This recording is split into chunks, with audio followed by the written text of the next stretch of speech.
वालेकुम, नमस्ते। की हाल चाल, कैसे हैं आप सब? आई होप आप सभी ठीक होंगे। जैसे कि आप देख रहे हैं पिक में, इस बार मैंने केक बॉम्ब बनाया था। केक बॉम्ब में हालांकि कोई नई रेसिपी नहीं है, कुछ अलग नहीं है, लेकिन फिर भी इसे मैंने किस तरह एडजस्ट किया, किस तरह बनाया, मुझे क्या दिक्कत हुई, क्या परेशानी हुई, एंड में आप ज़रूर देखेंगे तो वीडियो को फुल वॉच कीजिएगा। अगर पूरा टाइम नहीं दे सकते तो कम से कम हाफ टाइम तो दीजिएगा। कोई भी वीडियो आप स्किप कर देते हैं या उसे ओपन करके बंद कर देते हैं, इससे वीडियोज़ का बहुत नुकसान होता है। तो अगर हम इतनी मेहनत करें तो कम से कम थोड़ा इतना तो फेवर कर दीजिएगा कि वीडियोस को ओपन करके डायरेक्टली क्लोज़ मत कीजिएगा। तो ठीक है, यहाँ पे जैसे कि आप देख रहे हैं, मैं हर बार की तरह मैंने गनाश पहले से बना के रखा हुआ था, क्रीम बीट करके रखी हुई थी। मैं यहाँ से स्टार्ट कर रही हूँ। बाकी आपको क्रीम मेकिंग की और स्पॉन्ज की रेसिपी देखनी है तो आप मेरी पुरानी वीडियोस भी वॉच कर सकते हैं। उसके अंदर मैंने डिटेल बताया कि क्रीम को कैसे बीट करते हैं, स्पॉन्ज को कैसे बेक करते हैं। ये एक हाफ़ केजी का केक है। मैं इसकी ज़्यादा हाइट नहीं ले पाऊँगी क्योंकि जिस शेल में मुझे रखना है उसकी कैपेसिटी लिमिटेड है। उसमें अगर ज़्यादा साइज़ हो गया तो भी उसे रखने में, प्लेस करने में बड़ी दिक्कत आती। तो केक बॉम्ब हो गया ये, तो कस्टमाइज़ बॉक्सिंग में जब हम प्रेजेंट करते हैं तो उसकी साइज़ कम रखनी चाहिए, कम रखनी पड़ती है ताकि वो बाद में दिक्कत ना करे और डिज़ाइन उसकी ख़राब ना हो। तो हाफ़ केजी के लिए यहाँ पे नॉर्मली मैं 180 ग्राम जितना प्रीमिक्स लेती हूँ, पर इस बार मैंने 150 ग्राम ही लिया है कि केक की हाइट ज़्यादा ना बढ़े। यहाँ पे मैंने क्रीम की लेयरिंग करनी स्टार्ट कर दी है। ये एक स्वीट चॉकलेट केक है। मैंने इसे डार्क कंपाउंड नहीं, मिल्क कंपाउंड से बनाया है। मिल्क कंपाउंड और डार्क कंपाउंड में बहुत फ़र्क होता है, दोनों में कोको का लेवल अलग होता है। तो कुछ क्लाइंट्स जो आपके होते हैं उन्हें बहुत ज़्यादा कोको का फ्लेवर पसंद नहीं होता, पर उनको चॉकलेट चाहिए होता है, तो आप उनको ये फ्लेवर सजेस्ट कर सकते हैं। ये फ्लेवर भी बहुत टेस्टी होता है, बस इसमें प्रॉब्लम यह है कि इसमें स्वीटनेस थोड़ी सी ज़्यादा होती है। तो ये दोनों में मैं आपको इमेज शेयर कर दूंगी कि मैं किसे मिल्क कंपाउंड कहती हूँ, किसे डार्क कंपाउंड कहती हूँ, वो देख के आप समझ जाएंगे। चॉकलेट में मैक्सिमम हम ये 2 फ्लेवर्स पे ही काम करते हैं, बाकी रेस्ट फ्लेवर्स भी आते हैं वाइट कंपाउंड में, पर उसके ऑर्डर्स बहुत ही कम होते हैं। ज़्यादातर नॉर्मली यही फ्लेवर्स रन करते हैं। ये केक बॉम्ब का बहुत पहले ट्रेंड स्टार्ट हुआ था और बहुत चला भी था। एक टाइम पे इसका बड़ा क्रेज़ था, लेकिन अब धीरे धीरे करते, कहते हैं ना कि रेवोल्यूशन आता है हर चीज़ में, उसी तरह जिस तरह कपड़ों में फैशन में चेंजेस आते रहते हैं, इस तरह केक स्टाइलिंग में भी चेंजेस आते रहते हैं।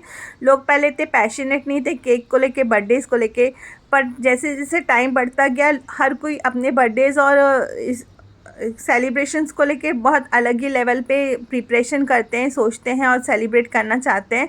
तो इसीलिए केक के भी मटेरियल्स में, चीज़ों में, डिज़ाइंस में काफ़ी चेंजेस आते रहते हैं। तो अगर आप प्रोफेशनली काम करते हैं तो आपको भी उसी हिसाब से ढलना पड़ता है। लेकिन ये जो बॉम्ब की डिज़ाइन बता रही हूँ ये काफ़ी पहले ही आके चली गई है मार्केट में, लेकिन स्टिल कभी कभी इसके ऑर्डर्स आ जाते हैं। तो बहुत दिनों बाद जब इसका ऑर्डर आया तो मैंने सोचा आपके साथ ये मैं पिक शेयर करती हूँ। और इसमें मुझे बड़ी दिक्कत भी हो गई। क्या दिक्कत हो गई वो एंड तक आप बने रहें और देखिएगा ज़रूर। मैं मैक्सिमम दिन भर में अगर ऑर्डर लूँ तो 7 से 8 ऑर्डर कर सकती हूँ। उससे ज़्यादा ऑर्डर्स करने में मुझे बड़ी थकान हो जाती है, तो मैं इससे ज़्यादा ऑर्डर नहीं लेती हूँ। एक वक्त के बाद बंद कर देती हूँ ऑर्डर। और कभी कभी कोई वीक तो ऐसा होता है जब कोई भी ऑर्डर्स नहीं आते हैं, तो ऑर्डर्स का ऐसे ही है, जब आते हैं तो बहुत सारे आते हैं, नहीं आते तो एक भी नहीं आते हैं। तो अल्लाह का शुक्र है ऑर्डर्स की फ़्लो मेरे पास काफ़ी अच्छी है, इसके लिए मैं आपके साथ इतनी सारी वीडियो शेयर कर पा रही हूँ। अगर आपको भी कोई डिज़ाइन सीखनी हो या कोई चीज़ मुझे शेयर करनी हो या एडवाइस करनी हो मेरी बेकिंग रिलेटेड, तो वो आप मुझे एडवाइस कर सकते हैं। यहाँ पे मैंने ट्रफल क्रीम के साथ मैंने अभी इसके साथ इसकी लेयरिंग शुरू कर दी है। इसका फाइनल फिनिशिंग करके मैं डायरेक्टली इसे गनाश से कवर करके फ्रिज में रख दूँगी चिल होने के लिए। चॉकलेट केक जब भी बनाए 3-4 घंटे पहले बनाए, क्योंकि चॉकलेट केक ठंडा होने में थोड़ा सा टाइम लेता है और ठंडा होने के बाद बहुत ही टेस्टी और अमेजिंग लगता है। तो जो भी आप ऑर्डर लें तो कम से कम 6-7 घंटे के गैप पे लें, ताकि 2 घंटा उसको बनाने में और 3-4 घंटे फ्रिज में अच्छे से उसे सेट होने में लग जाते हैं। तो जब अच्छे से सेट होगा, केक अच्छे से चिल होगा तो ही फ्लेवर देगा। और बहुत ज़्यादा फ्रेश यानी फ़ौरन बनाया फ़ौरन खाया केक भी मज़ा नहीं देता है। यहाँ पे मैंने गनाश को हल्का सा डबल बॉयलर पे गरम कर दिया था ताकि फ्लोई हो जाए। जब वो फ्लोई होगा तो अच्छे से स्प्रेड होगा। इसकी शाइनिंग देख सकते हैं, ये शाइनिंग क्रीम की है। अगर आप अमूल की क्रीम में इसे इस तरह मेल्ट करेंगे तो इतनी शाइनिंग नहीं आएगी, वो मैट फिनिश में आएगा। लेकिन जब आप उसे व्हिप क्रीम के साथ करते हैं तो वो इतनी ही शाइनिंग में आता है। तो ये डिज़ाइन आपको कैसी लगी, पसंद आई नहीं पसंद आई, जो भी होगा प्लीज़ मेरे साथ शेयर कीजिएगा। और यहाँ पे साइड में मुझे बहुत बॉर्डर के लिए जगह नहीं मिली, एक्चुअली बहुत ही कम स्पेस था। मैंने स्क्वायर बोर्ड में ज़्यादातर लेती हूँ ताकि स्पेस रहे मुझे हैंडल करने में, लेकिन ये जो बॉम्ब था उसमें स्क्वायर शेप के बोर्ड्स नहीं आते हैं। जिसकी वजह से मुझे राउंड शेप लेना पड़ा। राउंड शेप का साइज़ बहुत ही कम था, मतलब मैं इतने छोटे बेस पे कभी काम कर ही ना पाऊँ और ना ही मैं लेती हूँ इस बेस पे काम करने के लिए। मेरे केक के साइज़ बहुत बड़े रहते हैं, मार्केट से भी बड़े रहते हैं, हाफ़ केजी हो चाहे 1 केजी हो, इसलिए मुझे बोर्ड भी कई दफ़ा छोटा पड़ जाता है। लेकिन उससे बड़ा बोर्ड ले तो हमको सीधा केजीज़ में वेट में फ़र्क करना पड़ता है, जिसकी वजह से प्राइसिंग ऊपर नीचे होने लगती है। ये एक केक बोर्ड जो आप देख रहे हैं बेस एंड बॉक्स के साथ हमें 30 रुपीज़ का आता है।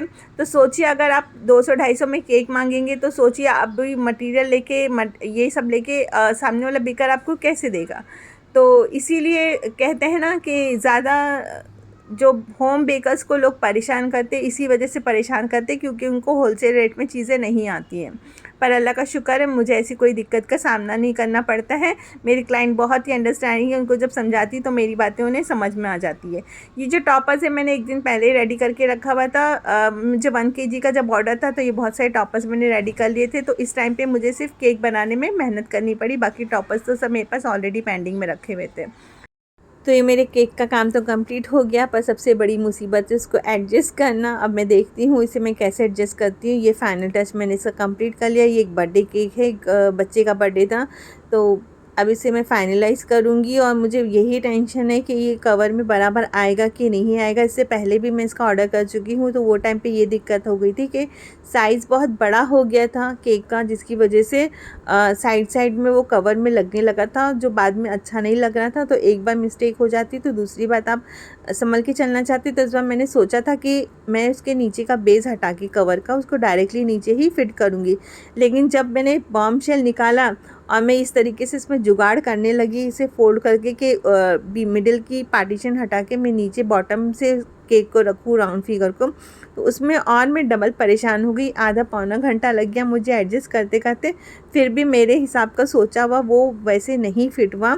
हालांकि गलती ये हो गई कि मैं उसे बेस में बैठाना चाह रही थी, लेकिन बेस में वो बैठ ही नहीं रहा था, बीच की जो फोल्डिंग में अटक जा रहा था। फिर ये एक और ट्राई में करते हुए इसकी जो साइड में जो फोल्डिंग होती है ना, उसमें बीच में वायर्स निकले होते हैं, जिसकी वजह से वो नीचे की तरफ नहीं हो रहा था और टाइम भी जा रहा था। मुझे डिलीवरी इसको ऑन टाइम करनी थी, पर ये प्रोसेस में ही मेरा 1-1.5 घंटा चला गया और मैं ट्राई करते रह गई और साथ में ये भी डर लगा हुआ था कि कहीं केक की डिज़ाइन ना ख़राब हो जाए। फिर मैंने बेस से निकाला और फिर फाइनली मुझे समझ में आया कि मैं कितनी भी कोशिश कर लूँ, ये जो अपनी पोजीशन में है वो वैसे ही रहेगा। अगर मैंने और इसके साथ ज़ोर ज़बरदस्ती करी तो मेरा केक भी ख़राब हो सकता है। तो ये स्ट्रगल मेरी कम से कम आधा पौना घंटा इस बॉम्ब के साथ चलती रही, लेकिन ये आधा जाके भी पूरी तरीके से अंदर फिट नहीं हुआ और केक ख़राब बस होते होते ही रह गया। तो मुझे अकल आई कि अब मैं इसके साथ एक्सपेरिमेंट ना करूं और चुपचाप से जो इसकी असल पोजीशन है मिडिल वाली उसमें ही रख के एक बार ट्राई करके देखूं, शायद वो साइड के वॉल पे ना स्टिक हो। तो धीरे धीरे करके मैंने ट्राई किया जैसे तैसे, तो ये अल्हम्दुलिल्लाह वो इतना कट टू कट बैठा, यानी डिज़ाइन भी नहीं ख़राब हुई और वो माशाल्लाह सही जगह जाके फिट भी हो गया। तो ये मेरी फ़ाइनल स्ट्रगल मेरी कंप्लीट हुई। आई होप आपको डिज़ाइन अच्छी लगी हो। तो दुआ में याद रखिएगा, मेरे चैनल को लाइक शेयर एंड सब्सक्राइब कीजिएगा। अल्लाह हाफिज़, बाय।